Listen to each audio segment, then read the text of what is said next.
इस केस में हमारा मैसेज बिल्कुल साफ और साधारण है। श्रीमान नरेंद्र मोदी जी और जनता दल के नेता एक मास बलात्कारी को प्रोटेक्शन दे रहे हैं। जब देश के प्रधानमंत्री नरेंद्र मोदी जी को यह मालूम था कि उनके और उनके अलायंस के कैंडिडेट प्रज्वल रेवन्ना गंभीर और सैकड़ों महिलाओं से बलात्कार के आरोपी और दोषी हैं, जब मोदी जी और अमित शाह जी के पास भाजपा के एक नेता द्वारा 22 दिसंबर 2023 को ये सारे सबूत दे दिए गए थे, तो मोदी जी और अमित शाह जी ने पहली बात जनता दल से समझौता क्यों किया, दूसरी बात उन्होंने प्रज्वल रेवन्ना को भाजपा और जनता दल का उम्मीदवार क्यों बनाया, तीसरी बात मोदी जी ने हासन जाकर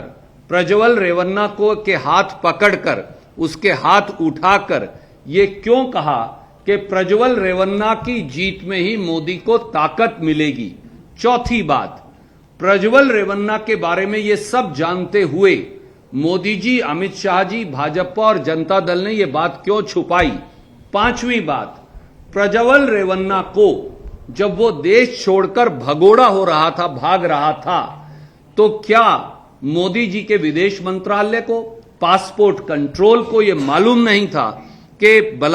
एक सैकड़ों बलात्कारों का आरोपी देश छोड़कर भाग रहा है, तो मोदी जी और अमित शाह जी ने उसे देश से बाहर भागने की इजाजत क्यों दी। छठी बात एसआईटी ने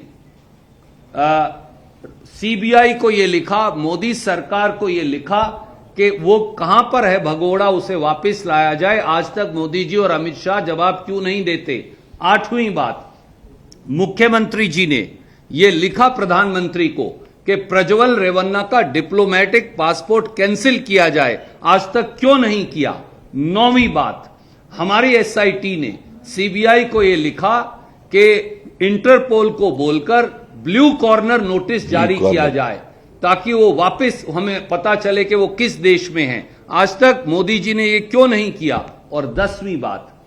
अगर कोई व्यक्ति देश छोड़कर अपराधी भाग जाए, सैकड़ों महिलाओं से बलात्कार करके, उसे वापस लाने की जिम्मेवारी किसकी है, प्रांतीय सरकार की है या केंद्रीय सरकार की। अगर केंद्रीय सरकार की है, जब मोदी जी और अमित शाह जी ने उसे भगाया तो वो आज तक उसे वापस लाने के बारे में क्या कर रहे हैं, बजाय इसके कि वो सिद्धारमैया जी या डीके शिव कुमार जी पर इल्जाम लगाएं, वो सच क्यों नहीं बताते। इन 10 सवालों का जवाब वो दें। राहुल गांधी जी ने न्याय की मांग की है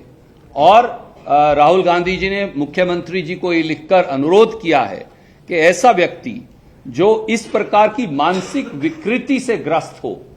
कि वो 68 साल की महिला के साथ जबरन जबरदस्ती करे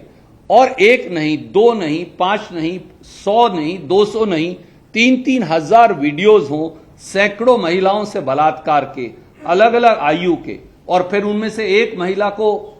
किडनैप कर लिया जाए उन्हीं के परिवार के द्वारा, तो इन सब के खिलाफ उचित कार्रवाई हो। मुख्यमंत्री जी ने ये घोषणा भी की है कि वो उनको फाइनेंशियल हेल्प भी देंगे ऐसी सारी विक्टिम्स को, क्योंकि ये एक यूनिक केस है जो 75 साल में नहीं हुआ। पर देश के प्रधानमंत्री अब प्रज्वल रेवन्ना शब्द कहने से डरते क्यों हैं, सवाल ये। Conclude sir. ಕನ್ನಡಿಗರ ಮೆಚ್ಚಿನ ನಿಮ್ಮ ನ್ಯೂಸ್ 18 ಕನ್ನಡ ಈಗ ವಾಟ್ಸ್ಆಪ್ನಲ್ಲಿಯೂ ಲಭ್ಯ. ಕರ್ನಾಟಕ ಮತ್ತು ದೇಶ ವಿದೇಶದ 360 ಡಿಗ್ರಿ ಸುದ್ದಿ ವಿವರವನ್ನ ನೀವು ನಿಮ್ಮ ಕೈ ಬೆರಳುಗಳಲ್ಲಿಯೇ ಪಡೆಯೋದಿಕ್ಕೆ ಈ QR ಕೋಡ್ ಅನ್ನು ಸ್ಕ್ಯಾನ್ ಮಾಡಿ. ನಮ್ಮ ಚಾನೆಲ್ ಅನ್ನು ಫಾಲೋ ಮಾಡಿ, ನೋಟಿಫಿಕೇಶನ್ ಆನ್ ಮಾಡಿ.